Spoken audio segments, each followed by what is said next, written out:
홈팀 지로나는 스투아니를 향한 포스트 플레이에 과도하게 의존하고 있다. 측면에서 올라오는 크로스가 반복되며 공격 패턴이 쉽게 읽히는 단점이 뚜렷하다. 아스프리아는 순간적인 스피드로 측면을 흔들지만 지원 타이밍이 늦어 고립되는 장면이 잦다. 이반 마르틴은 중원에서 빌드업과 패스 연계를 맡지만 상대가 라인을 낮추면 영향력이 줄어든다. 그래서 공격 전개가 단순해지는 경우가 많고 후반 교체 카드 역시 경기 흐름을 뒤집을 파괴력을 보여주지 못한다. 특히 수비 전환 과정에서 라인이 무너지면 불필요한 실점을 내줄 위험까지 안고 있다. 원정팀 레반테는 로저브루게의 인버티드 돌파를 주된 무기로 삼는다. 하지만 중앙으로 좁혀 들어오는 루트가 단조로워 상대 수비가 대비하기 쉽다. 이반 로메로가 제공권에서 강점을 보이지만 주변 지원이 더뎌서 혼자서 버티는 시간이 길어진다. 파블로 마르티네즈는 중원에서 템포를 조율하지만 빠른 전환이 어렵고 공격 전개가 느려진다. 결국 공격 루트가 단절되는 경우가 많으며 후반 교체 자원도 경기 판도를 흔들 힘이 부족하다. 특히 원정 경기에서는 압박 강도가 낮아지고 뒷공간이 노출되는 장면도 적지 않다. 지로나와 레반테 모두 단조로운 전술과 예측 가능한 공격 루트로 인해 상대 수비를 뚫기 어렵다. 후반으로 갈수록 교체 자원의 한계와 체력 저하가 겹치며 답답한 흐름 속에서 무승부 가능성이 높다. 결국 이 매치는 전술적 다양성 부족이 드러나는 루즈한 무승부 시나리오로 귀결될 것이다. 홈팀 볼로냐 포메이션은 4-2-3-1이며 임모빌레는 여전히 제공권과 문전 움직임에서 위협적인 자원으로 자리 잡고 있다.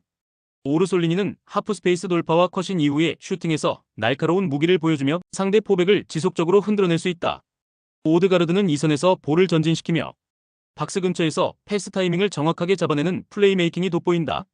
특히 교체 자원의 깊이에서 볼로냐가 우위를 점하고 있어 경기 후반에도 에너지와 공격 강도를 유지할 수 있다. 그래서 경기 전체의 템포가 떨어질수록 볼로냐 쪽이 더 많은 득점 기회를 가져갈 가능성이 크다. 원정팀 제노아 포메이션은 4-2-3-1이며 콜롬보는 제공권 경합과 문전 움직임에서 존재감을 발휘하지만 고립되는 시간이 길어지면 파괴력이 줄어든다. 그랜베크는 박스투박스 전환 속도가 강점이나 압박 강도가 강할 때는 볼 간수가 흔들리는 장면이 잦다. 스탄치오는 세트피스 상황에서 날카로운 킥을 공급할 수 있으나 빌드업에서 전개 속도가 느려 템포가 끊기곤 한다. 무엇보다 제노아의 포백은 측면 커버에서 불안한 장면을 자주 노출하고 있어 오르솔리니의 돌파에 크게 흔들릴 수 있다. 교체 카드의 다양성이 부족해 후반부에 대처할 자원이 떨어진다는 점도 약점으로 작용한다. 볼로냐는 측면 돌파와 교체 전력에서 확실한 우위를 점하고 있다. 반면 제노아는 포백의 커버 불안과 전개 속도 저하가 발목을 잡고 있다. 이번 경기는 전술적 균형과 경기 운영에서 우세한 볼로냐가 홈팬들 앞에서 승리를 만들어낼 가능성이 크다. 홈팀 브레멘 포메이션은 4-2-3-1이며 그릴은 후방에서 안정적인 볼 전환을 책임지며 중원의 템포를 조율한다. 은진만은 측면에서 스피드를 활용한 돌파로 상대 수비를 흔들고 크로스를 통해 전방에 활력을 불어넣는다. 슈미트는 전형적인 박스투박스 자원으로 왕성한 활동량을 바탕으로 수비와 공격을 오가며 전방 자원들에게 정확한 패스를 연결한다. 특히 슈미트가 하프스페이스에서 찔러주는 전진 패스는 상대 포백을 무너뜨리는 핵심 루트가 된다. 브레멘은 이러한 연계를 통해 경기 초반부터 주도권을 가져올 가능성이 크다. 원정팀 프라이부르크 포메이션은 4-2-3-1이며 휠러는 제공권과 몸싸움에서 강점을 보이지만 고립될 경우 활동 반경이 줄어든다. 그리포는 왼쪽 측면에서 킥 능력을 바탕으로 세트피스와 크로스로 득점을 창출할 수 있는 무기다. 에게슈타인은 중원에서 왕성한 활동량을 보여주지만 압박이 강해질 경우 전개 과정에서 미스가 발생한다. 프라이부르크는 안정적인 라인 유지에 집중하지만 전방 압박에 시달리면 뒷공간이 쉽게 노출되는 약점을 가지고 있다. 그래서 후반 체력 저하가 겹칠 경우 경기 흐름을 내주기 쉽다. 브레멘은 슈미트의 박스투박스 활약을 중심으로 은진마와 그릴이 맞물리며 공격의 완성도를 높일 수 있다. 프라이부르크는 그리포의 세트피스와 휠러의 제공권에 기대지만 전체적인 전개에서 압박을 버티기 어렵다. 결국 홈에서의 압박 강도와 전방 연계 속도에서 차이를 보여줄 브레멘이 유리한 승부를 가져갈 가능성이 높다. 홈팀 아우크스부르크 포메이션은 3-4-3이며 쾌미르는 제공권과 포스트 플레이에 강점을 지녀 전방에서 공중전 우위를 가져온다. 야키치는 중원에서 강한 압박과 수비 커버뿐 아니라 순간적인 전진 패스로 흐름을 바꾸는 능력을 갖췄다. 페라우오는 측면에서 왕성한 활동량을 기반으로 전환 속도를 높이며 때로는 날카로운 크로스로 득점 기회를 창출한다. 특히 아우크스부르크는 좁은 간격 유지와 빠른 역습을 바탕으로 상대를 흔들어내며 홈에서의 공격 템포가 한층 더 날카로워진다.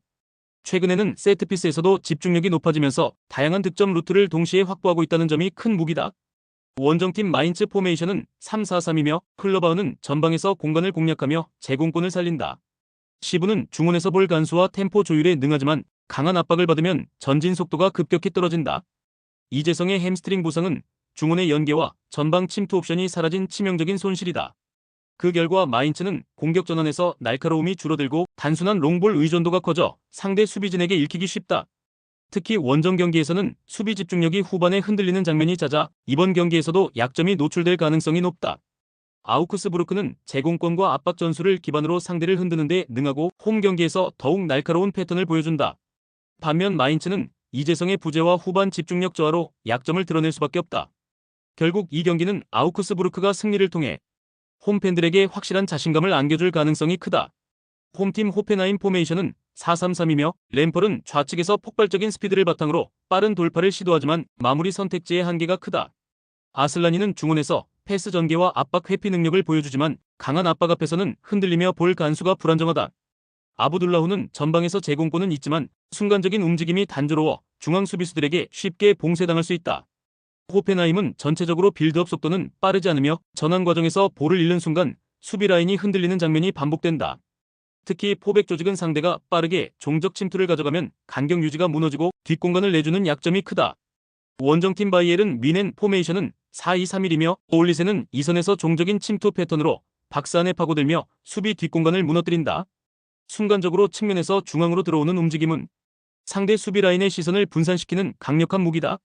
K는 골 결정력이 매우 뛰어나며 제공권과 문전 움직임을 모두 겸비해 박스 안에서 언제든지 득점을 만들어낼 수 있다. 고레츠카는 중원에서 왕성한 활동량과 강한 압박을 통해 세컨드볼 회수와 전환 플레이에 힘을 보탠다.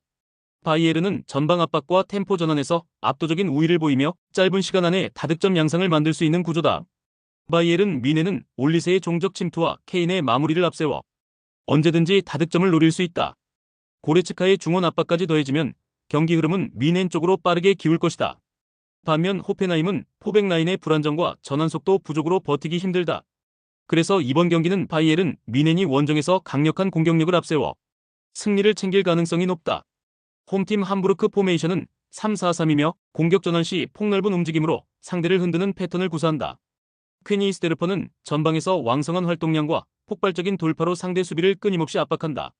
레싱 렐레시트는 중원에서 템포를 조율하며 전환 시 정확한 전진 패스로 공격의 연결고리 역할을 한다. 램베르크는 제공권과 연계 능력을 바탕으로 박스 안에서 득점 기회를 마무리할 수 있는 카드다. 특히 홈에서 강한 동기부여가 더해지면서 선수들의 전방 압박 강도와 전환 속도는 더욱 날카로워질 전망이다. 그래서 함부르크는 후반까지 흔들림 없는 집중력을 유지하며 승리를 노릴 수 있다. 원정팀 하이덴하임 포메이션은 3-4-3이며 안정적인 수비 블록을 중심으로 경기를 풀어나간다. 지부지바제는 최전방에서 몸싸움과 제공권으로 기회를 노리지만 발밑 기술에서 기복이 있다. 레오 시엔자는 중원에서 왕성한 활동량을 보여주지만 압박을 받을 때 전개가 단조로워진다. 도오시는 빌드업에서 패스 능력이 돋보이지만 강한 압박을 만나면 실수가 잦다. 전체적으로 수비와 미드필더 간격이 벌어지는 순간 수비 블록이 쉽게 흔들릴 수 있다. 그래서 원정에서는 공격 완성도가 떨어지고 수세적인 흐름으로 몰릴 가능성이 크다. 함부르크는 홈에서 강한 동기부여와 전술적 응집력을 동시에 보여줄 수 있다. 퀘니 스테르퍼의 돌파와 램베르크의 제공권, 렐레시트의 전개까지 삼각조합이 경기 흐름을 지배한다. 반면 하이덴하임은 원정에서 단조로운 전개와 간격 관리 문제로 인해 버티기 쉽지 않다. 그래서 이 경기는 함부르크가 간절한 의지를 증명하며 승리를 가져갈 가능성이 높다.